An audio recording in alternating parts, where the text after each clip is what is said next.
কুষ্টিয়ার কুমারখালীতে বালু ভর্তি বস্তা চাপা অবস্থায় শিহাব নামে এক শিশুর লাশ উদ্ধার করা হয়েছে।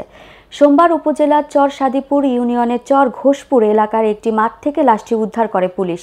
পরে ময়নাতদন্তের জন্য কুষ্টিয়া জেনারেল হাসপাতালের মর্গে পাঠানো হয়। কুমারখালী থানার ভারপ্রাপ্ত কর্মকর্তা সুলাইমান শেখ বলেন, শিহাব চর ঘোষপুর গ্রামে রতন শেখের ছেলে। বাবা নিরুদ্দেশ হওয়ার পর থেকে মা তাসলিমা খাতুনের সঙ্গে সরকারি আবাসন প্রকল্প গুচ্ছ গ্রামে থাকতেন। হঠাৎ করে গত বৃহস্পতিবার সন্ধ্যায় বাড়ি থেকে বের হয়ে নিখোঁজ হয় শিহাব।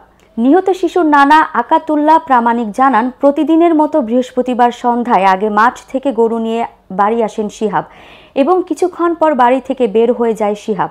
আজ বাড়ির অদূরে একটি মাঠে স্তূপ করা বালু ভর্তি বস্তার নিচে চাপা অবস্থায় তার লাশ দেখতে পায় স্থানীয়রা।